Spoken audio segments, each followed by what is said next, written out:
Captain Arthur Wriggle of the 2nd Tasmanian Contingent writes to his sister from Ottershoop in the Western Transvaal on the 20th of October 1900, quote, "The Boers won't stand now.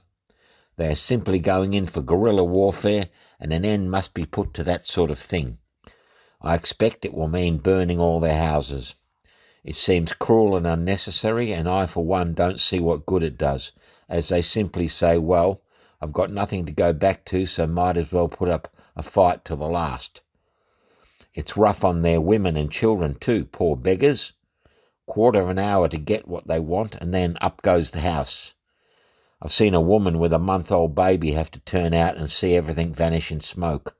I hate this burning, as the women cry so, and that's a thing I could never stand. Thank goodness I don't do much of it, as I am on the staff. We're all hoping the wretched business will soon be over, and that we shall at least eat our Christmas dinner in the old house at home." Right, Trooper Carter reporting. And it's a very confused expedition, this one. We finished in Glenorchy, we showed you the peppercorn tree, and then we've come into Hobart, old Hobart town, the old colonial settlement, and where the convicts were landed in Van Diemen's Land. I think they should have stuck with that name. Van Diemen's Land is a great, preferable name to Tasmania, but I followed the instructions to get here. Very confusing, right all along the top of the hills, bumper to bumper cars. I don't know why they're all parked there, whether they walk down into the city to their jobs, but it's all parkland. But anyway, that's not what we're on about. We're not a channel to sort out the complexities of modern living. We're a Boer War site, damn it.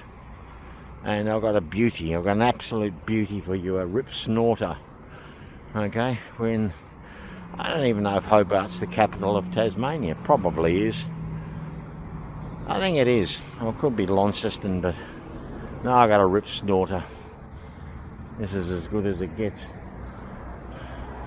Now before we do that, I'm not going to go over there just yet. I'll go and get my phone. I left my phone charging in the car. A few trees along here, a memorial to servicemen. I mean, I'm so trusting. I left the keys and the ignition on in the car, but you know, there's only 5-minute parking. It's crazy.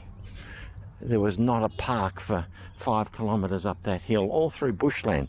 A couple of football ovals. I mean, what the hell?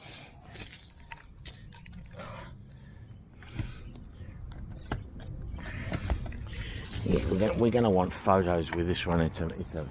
It's a beaut.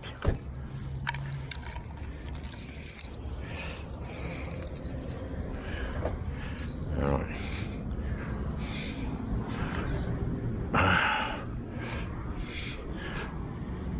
The river is over there. I sort of see some big lighting. I wonder if that's I think they call it Bellarine Oval or something. It's where the Hobart Hurricanes play their Big Bash cricket, I think. We just look at these trees. They're all marked. Probably World War I vets. I'd say all the trees along there are dedicated to this fella's World War I buck pit, died at sea. Buck pit. Oh, let's get on to the meat in the sandwich. Not faffing around, Jerry. He's in an enclosure. There he is. Wow. That's fantastic.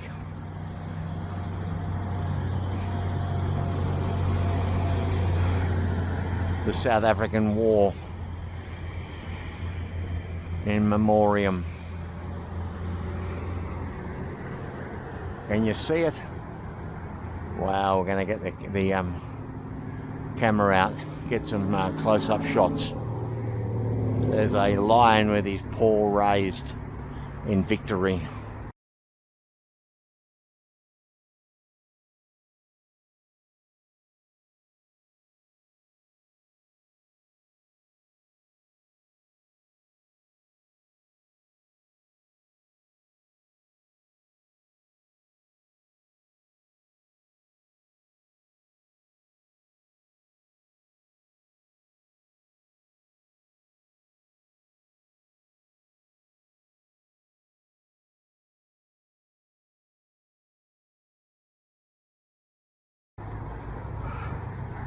These are the Tasmanians who were killed by the bloody Boers.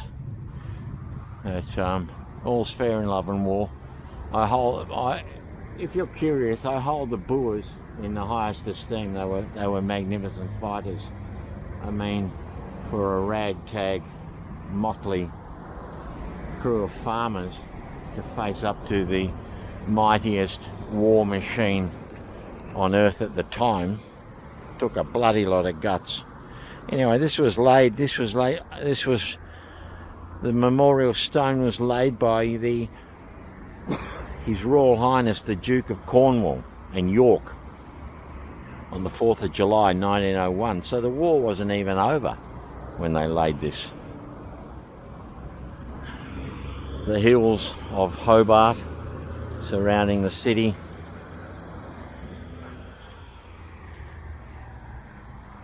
There's a trooper on his horse. Looks a bit like the monument in Ballarat. They've got a trooper on a horse like that.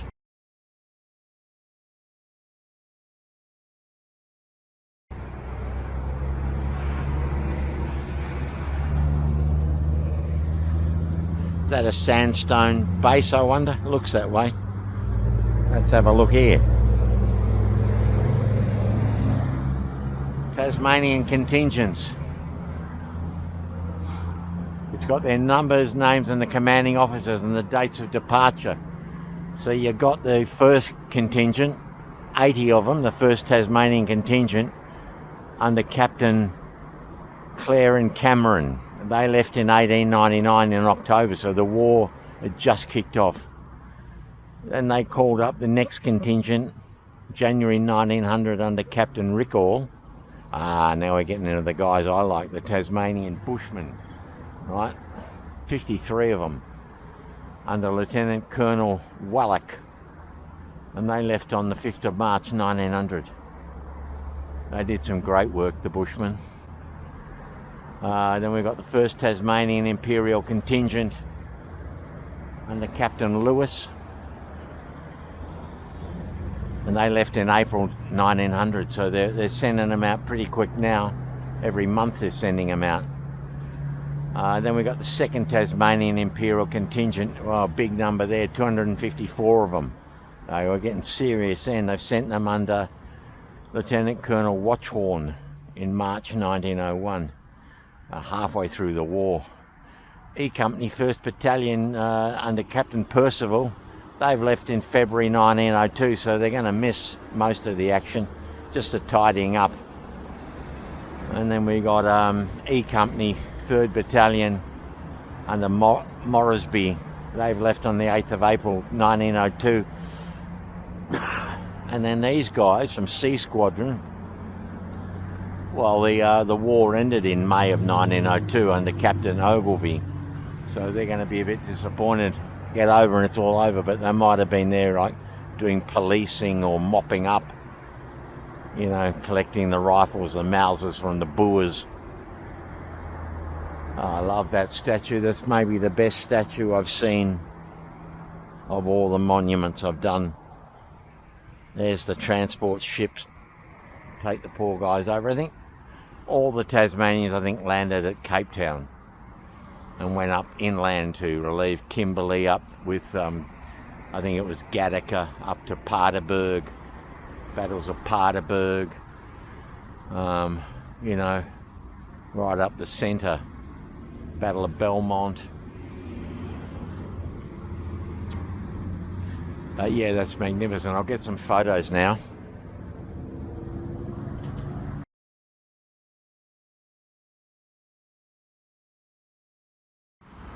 So this is what I'm talking about. This is the main reason I came to Tasmania. This is the best of them all. This is the Hobart Tasmanian Boer War Monument. What a magnificent bronze statue. He's got his binoculars at the ready looking for those bloody Boers. And I think I just got called a poofter. Brilliant. He's got his 303 slung there. The statue's done by R. Shepherd. There is a line with the paw raised in victory just at his feet there. And yeah, in memoriam. That's brilliant, isn't it?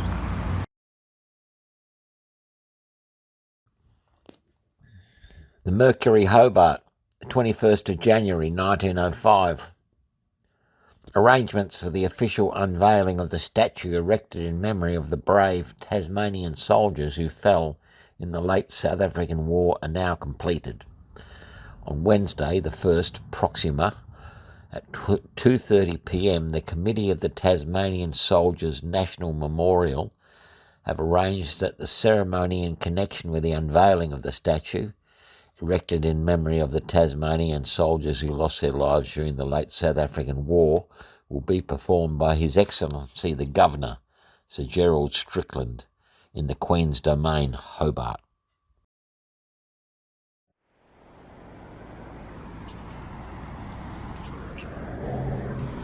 Just before I finish the filming, I've noticed this. Elizabeth Lizzie Orr. She was a nurse during the Boer War and World War One, and she was a matron of Vaucluse Hospital. She lived to serve others. To all those Tasmanian nurses who went to South Africa at their own expense in the Anglo-Boer War. Unveiled on the Boer War Commemorative Day, the 3rd of June 2012. Yeah, the nurses don't get the recognition they should. While we're here, just have a look at this quick one. I mean, I'm only here for 5 minutes. You're only allowed to park for 5 minutes. I don't know what's going on around here. But look at this, it's really old. It looks like all the what it was for has been removed. It's an old obelisk with a fountain. Oh, look at you guys. Oh, they're drinking in there. Did you see them? They were these beautiful coloured parrots. They're in there having a bath.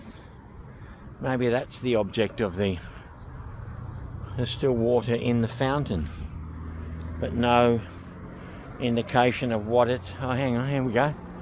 Charles Meredith died in 1880. I'll look him up when I do a bit of research.